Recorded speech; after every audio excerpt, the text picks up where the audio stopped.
¿Un impuesto de lealtad? Sí. En los sistemas de control altamente autoritarios se exige repetidamente a las víctimas realizar tareas que son patentemente absurdas, denigrantes o que carecen de todo sentido práctico. El fin último de Cynthia no es tener un ático reluciente, ¿eh? Ya, le da igual el ático. Y le da igual. El objetivo real es que Andrés demuestre, mediante su propia humillación física, que su voluntad ha sido doblegada y fragmentada por completo. Es una prueba constante de sumisión. Es obligarle a interiorizar que debe cumplir órdenes y lógicas simplemente porque ella tiene el poder de darlas, ¿sabes? Y para coronar este régimen de terror doméstico, se menciona que Cynthia guarda un látigo por si acaso. ¿Un látigo, tela? Y se refiere a él cínicamente como un instrumento de motivación. A lo que Andrés, que a pesar de la opresión conserva intacta su agudeza mental, le contesta directamente. En Colombia eso se llama amenaza. Entonces, ¿qué significa todo esto a gran escala? A mi juicio, refleja el reverso más tenebroso e inexplorado del sueño americano, ¿eh? Totalmente de acuerdo. Porque a cambio de obtener un documento con un sello oficial que garantice su permanencia legal, a Andrés se le exige firmar un contrato vitalicio de esclavitud emocional y física. Es un chantaje en toda regla, basado en el gaslighting y la vulnerabilidad sistémica. Cynthia identifica el terror de Andrés a la deportación o a la marginalidad legal y transforma ese temor en un collar de castigo muy apretado.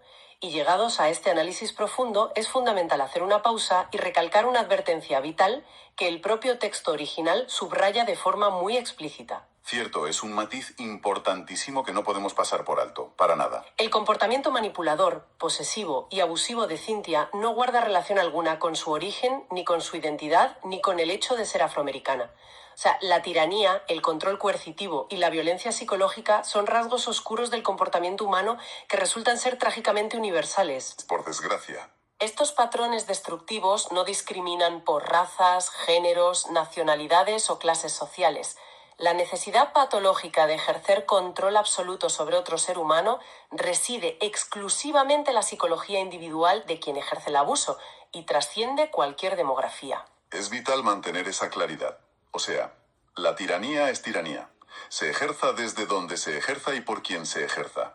Y tras repasar cómo Cynthia despliega de forma sistemática el aislamiento social, la humillación física con las gafas, la amenaza del látigo y este chantaje migratorio, resulta lógico pensar que el espíritu de Andrés debería estar completamente destrozado. Hundido del todo. Que ha alcanzado un estado de indefensión aprendida insalvable. Sin embargo, la historia demuestra que todo régimen autoritario, por asfixiante que parezca, tiene un punto ciego. Y el inmenso error de cálculo de Cynthia fue no identificar cuál era la línea roja sagrada que Andrés jamás consentiría que se cruzara. Nos acercamos al momento de ruptura. El instante preciso donde la amenaza de perder la estabilidad física o legal deja de tener peso frente a un valor superior. Y el clímax narrativo está ya un día cualquiera, ¿eh? Suena el teléfono en el piso. Es la madre de Andrés, que llama desde Colombia porque se encuentra enferma. Cynthia, que en ese momento estaba relajada en la zona de la piscina del edificio, capta de inmediato que él está conversando con alguien. Saltan todas sus alarmas. Esa necesidad enfermiza de control se dispara. Abandona la piscina corriendo y entra en el piso exigiendo saber quién está al otro lado de la línea. Cuando Andrés, con muchísima preocupación, le explica la situación y le transmite la urgencia de ir a ver a su madre, Cynthia despliega su arsenal definitivo. La prohibición absoluta. Le prohíbe tajantemente la salida con una orden directa. Le dice, ni un paso, no sales de esta casa. En ese momento, Cynthia intenta cruzar la última frontera. Pretende ejercer derecho de veto sobre el vínculo humano más primario, profundo e intocable en la vida de Andrés. Y es ahí, justo en ese cruce de caminos, donde el tono y la actitud de Andrés experimentan un cambio sísmico. Ya no hay rastro del escudo protector del sarcasmo, ¿eh? Ya no hay bromas para disipar la tensión ambiental. Se instaura una firmeza monolítica. ¿Se le acaba la paciencia? Sí. Mirándola de frente, le comunica a Cynthia que por encima de cualquier trámite burocrático, por encima de la promesa de una boda y por encima de todos los papeles del mundo, está la salud de su madre. Cynthia, que entra presa del pánico al percibir que las riendas del poder se le escapan, recurre a su última carta. La desesperada. Amenaza a gritos con romper los ansiados papeles de inmigración y cancelar el trato para siempre. Suponemos que ella esperaba ver a Andrés derrumbándose y suplicando perdón. Ese es precisamente el gran fallo de percepción de quien abusa continuadamente. Llegan a convencerse de que el terror paralizante funcionará perpetuamente como método de retención.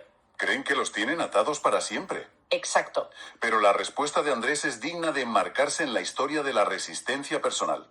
Mantiene la compostura y pronuncia unas palabras demoledoras. Dice, rómpelos. Prefiero ser ilegal que ser infeliz. ¡Qué frase! Coge su chaqueta sin titubear y camina hacia la puerta de salida. Cynthia, en un último intento patético y casi incrédulo por retener su estatus de poder, le pregunta si verdaderamente la va a dejar atrás y se marchará por su madre. Aún no se lo cree. No se lo cree. Y la respuesta final con la que Andrés cierra este oscuro capítulo de su vida es una sentencia impecable. Le dice, tú necesitas un empleado, no una pareja. Y se marcha, dejando atrás el piso, los papeles y la tiranía. Es una resolución extraordinariamente brillante desde el punto de vista del comportamiento y la recuperación de la voluntad. A ver, si nos preguntamos por qué Andrés de repente encuentra la fortaleza para enfrentarse a ella cuando meses atrás no pudo hacerlo ante una agresión física en el supermercado, la respuesta radica en los valores fundamentales. En lo que de verdad importa. Claro, el valor que ahora está sobre la mesa, que es el amor a su madre y la preservación de su propia dignidad humana, supera de forma aplastante el miedo cerval a la deportación o a la indigencia. El bloqueo neurológico, ese secuestro de la amígdala del que hablábamos antes, se resquebraja por completo. Se rompe el hechizo. Sí, el cerebro racional retoma el mando, evalúa el costo y establece un límite infranqueable. Es la demostración palpable de que la verdadera libertad jamás ha sido un mero estatus legal impreso en un documento. O sea, se puede tener toda la documentación en regla, un piso excelente y vivir en la prisión más asfixiante concebible. O se puede carecer de absolutamente todo, estar sin un duro, caminar por las aceras de Nueva York sin un céntimo, pero siendo el amo y señor de los propios pasos. Esa conclusión destila la esencia pura del relato, ¿eh? Cuando la ayuda o el amparo que alguien proporciona viene indisolublemente ligado a exigencias de sumisión, nunca se trató de solidaridad. Siempre fue un contrato encubierto donde la moneda de cambio era la libertad. De hecho, el texto original se despide con una rima final que funciona a modo de moraleja clásica. A ver, ¿cómo era? Dice así: gracias a Dios, Andrés abrió los ojos del corazón a tiempo y no siguió al alacrán de Cynthia, porque más vale vivir libre y sin papeles que atado a unos celos crueles. Abrió los ojos del corazón. Me parece una forma exquisitamente poética de integrar y darle sentido a la ceguera física de ambos protagonistas a lo largo de toda la trama. Es que, analizado en profundidad, la ceguera física de los personajes era puramente circunstancial y anecdótica. El verdadero peligro mortal en esta historia era la ceguera emocional. En cualquier dinámica de manipulación intensa, tener una agudeza visual perfecta sirve de muy poco si uno carece de las herramientas internas para identificar las banderas rojas de advertencia. Totalmente. Abrir los ojos del corazón representa el momento de lucidez donde se recupera la capacidad inalienable de percibir el valor propio y desenmascarar la violencia que se esconde detrás de una falsa fachada de protección. Madre mía, ha sido un recorrido verdaderamente intenso, ¿eh? Comenzamos siendo testigos del encuentro de dos personas que comparten una risa cómplice y genuina frente a los monumentales obstáculos de una gran metrópolis. Y hemos terminado desentrañando paso a paso un manual exhaustivo sobre el funcionamiento del control coercitivo. Sí, un viaje de la luz a la oscuridad total. Hemos visto cómo una situación de vulnerabilidad extrema se utilizó como cebo perfecto, como el aislamiento impuesto en la caja de un supermercado allanó el terreno, como la humillación física en una playa, mediante unas simples gafas de sol, intentó borrar la identidad individual, y finalmente como el chantaje burocrático persiguió la rendición absoluta del individuo. Es un nivel de análisis psicológico que inevitablemente nos empuja a dirigir la mirada hacia nuestro propio entorno. O sea, nos insta a detenernos un momento y reflexionar si en el desarrollo de nuestras interacciones cotidianas o relaciones más cercanas podríamos estar confundiendo una preocupación o protección desmedida con un sutil y silencioso intento de dominación. Muy sutil a veces, o a plantearnos si tal vez alguna vez hemos aceptado favores o comodidades que en secreto traían adherido un precio absolutamente inaceptable para nuestra propia autonomía vital. Esas son las grandes interrogantes que nos permiten mantenernos alerta. Y para llevarnos todo esto a la almohada y darle una última vuelta de tuerca que expanda nuestro horizonte mental, reflexionemos sobre la inmensa paradoja que encierra la resiliencia en esta historia. Al principio, Andrés se presentaba como el blanco perfecto, ¿no? El individuo más fácil de doblegar. Claro, el más vulnerable. Sin visión, sin recursos económicos, carente de estatus legal y recién llegado a un país extraño y abrumador. Todas y cada una de las métricas externas sugerían que sus circunstancias jugaban radicalmente en su contra. Pero, ¿y si le damos la vuelta a esa narrativa? A ver, ¿en qué sentido? Pues es posible que el hecho de enfrentarse a diario a barreras tan monumentales fuera exactamente el entrenamiento de resistencia que su mente necesitaba. Quizás la fuerza sobrehumana que requirió para soltar esa frase lapidaria final y abandonar la falsa seguridad del piso no brotó a pesar de sus abrumadoras dificultades, sino precisa y paradójicamente gracias a ellas. ¡Ostras, qué buena reflexión!